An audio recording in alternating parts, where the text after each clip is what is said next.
Assalamualaikum warahmatullahi taala wabarakatuh dan selamat pagi pada semua anak murid saya. So pada hari ini kita akan sambung lagi, masih lagi di bawah tajuk sebatian karbon, iaitu di bawah tajuk 4.6, 4.6 memahami polimer semula jadi ya. Jadi sambungan daripada tajuk ini kita akan melihat pada kali ini kita akan melihat masih lagi di bawah tajuk polimer semula jadi. Yang kamu akan pelajari nanti ialah masih lagi berkenaan dengan getah. Jadi kalau sebelum ini getah atau nama saintifiknya latex, yang mana latex ataupun susu getah itu dia dalam keadaan cecair, dan apabila dia bertindak balas dengan asid, masih ingat lagi, dia akan menjadi beku kan, dan apabila dicampur dengan alkali, dia akan kekal dalam bentuk cecair ya. So lanjutan daripada itu, kali ini masih lagi getah yang dikenali dengan getah tervalkan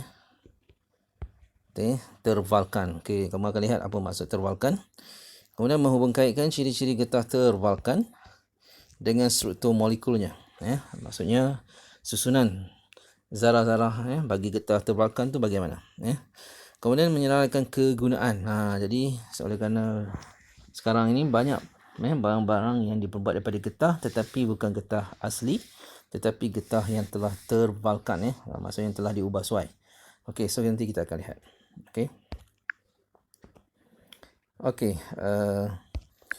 Seperti biasa, sila buka buku teks ya. Bagi yang ada buku teks, buku surat 153. Proses pengvalkanan getah jadi susu getah itu akan divalkankan walaupun getah asli mempunyai banyak kegunaan jadi getah asli terdapat pelbagai kegunaan. Terdapat juga ciri-ciri yang menghadkan kegunaannya. Antara kelemahan adalah seperti tidak tahan haba dan lembut kan. Jadi maknanya getah asli itu kalau kita guna secara total, secara terus, sebenarnya dia tidak tahan haba dan dia juga bersifat lembut. Bayangkan getah asli digunakan untuk membuat tayar kereta. Tayar kereta, kamu pernah pegang tayar kereta, tayar motor, lembut ke keras? Jawapannya memang dia getah, dia lembut, tapi sebenarnya dia keras. Lembut yang bukan lembut semata-mata, dia ada sedikit keras. Sebab apa dia keras? Sebab geseran antara tayar dengan jalan akan menghasilkan haba yang tinggi. Dan seterusnya mencairkan tayar tersebut. Untuk mengatasi masalah ini, getah tervalkan dihasilkan. Bagaimana getah tervalkan dihasilkan? Kita akan lihat di bawahnya.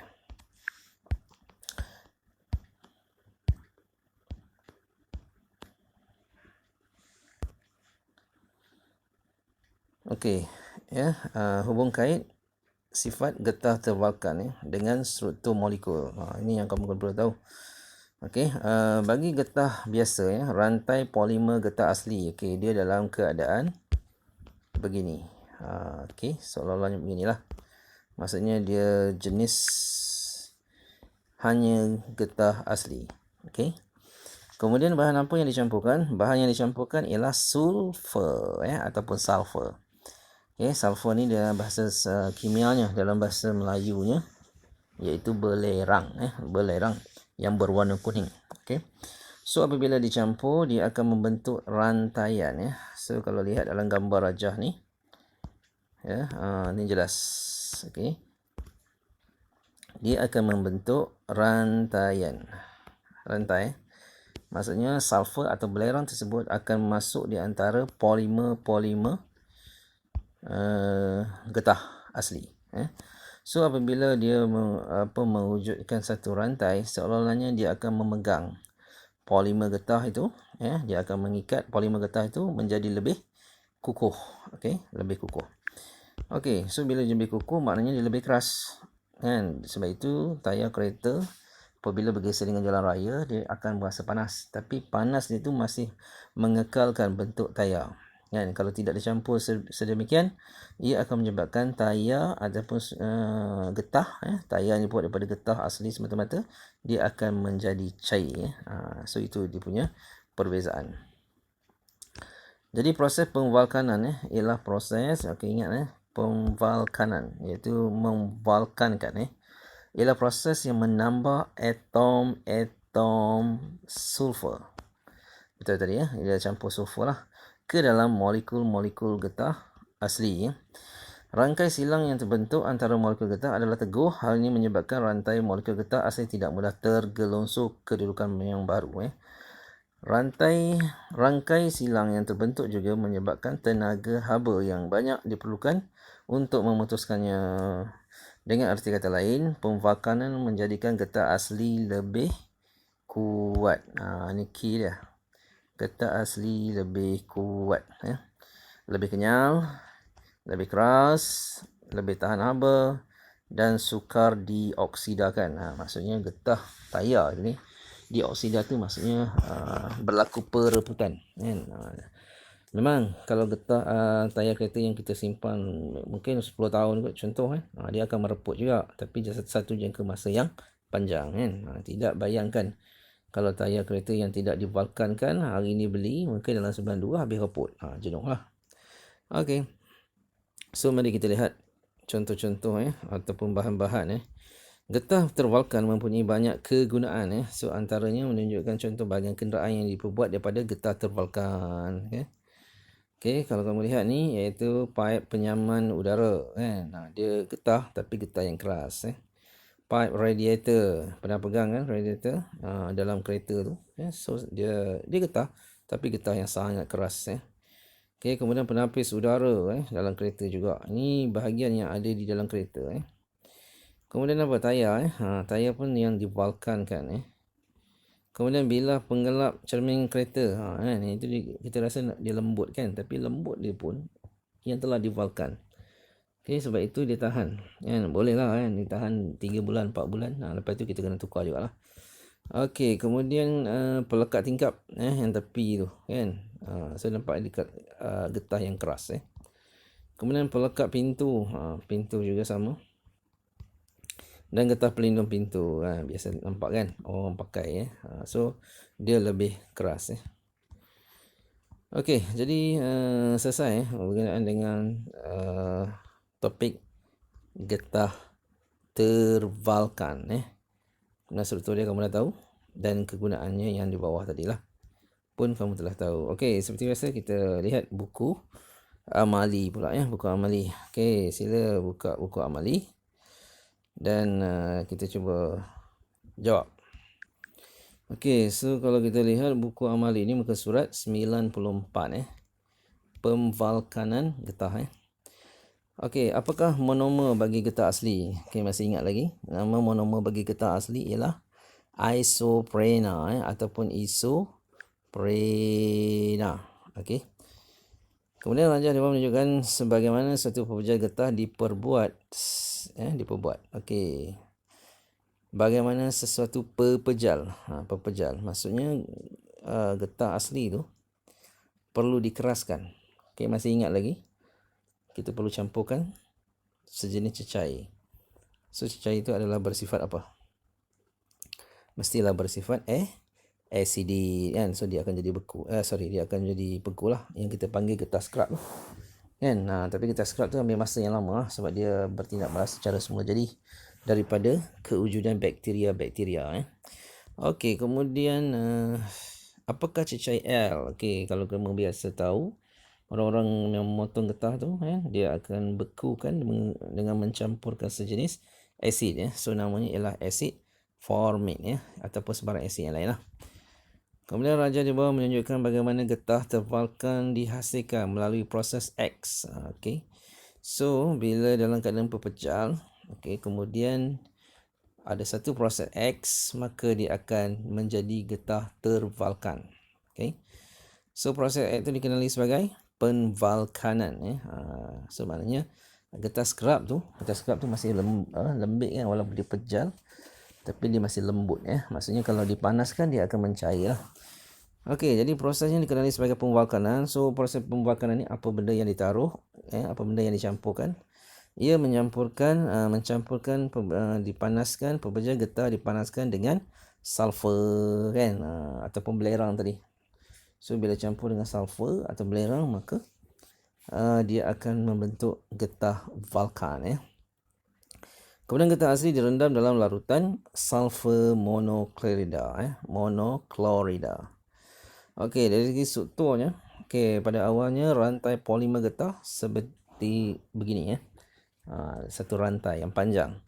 Kemudian setelah dicampur dengan dengan sulfur, maka sulfur akan berada di antara polimer getah polimer, ya betul, polimer getah dia berada di antara tersebut. Okey, so proses ini dikenali sebagai proses pemvalkanan dan dia akan menghasilkan getah tervalkan tervalkan. Okey, mari kita lihat bagaimanakah proses X dapat mengubah struktur molekul getah. Okey, penambahan atom-atom sulfur ke dalam molekul-molekul getah asli menyebabkan pembentukan rantai silang sulfur yang menghalang penggelongsoran. Maksudnya getah tu dia tak akan terkoyak, akan anjal ataupun bergerak, menyebabkan keadaan getah itu terputus kan. Jadi dia mengelak daripada penggelongsoran molekul getah ke dalam kedudukan yang baru. Okey, so seterusnya kita akan melihat ciri getah asli dan juga getah tervalkan apa beza dia. Okey, dari segi kekuatan getah asli kurang, manakala getah tervalkan lebih. Dari segi kekerasan sudah pasti valkan lebih keras berbanding getah asli. Dan dari sudut kekenyalan getah asli kurang kenyal manakala getah tervalkan dia lebih kenyal maksudnya dia lebih keras dan tahan Kemudian dari segi ketahanan terhadap haba, pastinya tervalkan tahan haba. Maksudnya sebab itu tayar-tayar kereta, tayar motor diperbuat daripada getah tervalkan. So dia akan dan masih kekal lah. Kalau kata guna getah asli, jalan sekejap habis haus. Okey, kemudian dari segi ketahanan terhadap haba okey. Seterusnya takat lebur Okey, takat lebur bagi getah asli rendah panas sebab dia dalam keadaan cair, panas dia akan terperuak. Manakala bagi getah tervalkan dah jadi bentuk dan sebagainya, dia keras. So diperlukan suhu yang lebih tinggi ataupun takat lebur yang tinggi. Okey, tandakan right pada contoh-contoh objek terlibat daripada getah tervalkan, antaranya tayar kereta dan tapak kasut. Belon tidak Belon kalau kata tervalkan jenuh nak tiup sebab dia keras kan. Okey, kemudian tilam tidak tilam kalau keras jenuh lah, tidur malam sakit belakang. Okey, mengapakah tayar kereta diperbuat menggunakan getah tervalkan? Okey, jawapannya getah tervalkan digunakan dalam pembuatan tayar kereta kerana getah tervalkan lebih tahan haba lebih tahan haba daripada getah asli. Hal ini adalah kerana lebih haba diperlukan untuk memecah rangkai silang sulfur Okey, jadi itu berkenaan dengan kenapa kita menggunakan getah valkan untuk penggunaan tayar kereta. Okey, so setakat itu saja. Harapnya faham dan kita kembali balik kepada objektif pembelajaran kita. Okey, jadi kalau dilihat dari sudut objektif yang tadi, yang pertama memerihalkan getah tervalkan. So maksud memberi definisi. So bila sebut valkan, dia mesti ada unsur sulfur di antara polimer getah. Okey, terjawab Kemudian yang kedua menghubungkan ciri getah tervalkan dengan struktur molekul dia. Itu yang tadi yang kita buat rantai silang Okey, kemudian menyerang kegunaan getah tervalkan, sudah pastinya apabila diubah suai, strukturnya menyebabkan ia lebih keras, lebih tahan lama, lebih kenyal. Jadi itu yang digunakan pakai dalam pembikinan antaranya tadi tayar kereta, kemudian bahagian-bahagian yang berada di kereta kan. Jadi banyak kegunaan getah tetapi ia keras Okey. So dengan itu sesudahi dengan wabillahi taufiq wa hidayah. Assalamualaikum warahmatullahi taala wabarakatuh. Dan seperti biasa tugasan berada di dalam Google Classroom. Okey, itu saja. Assalamualaikum warahmatullahi taala wabarakatuh.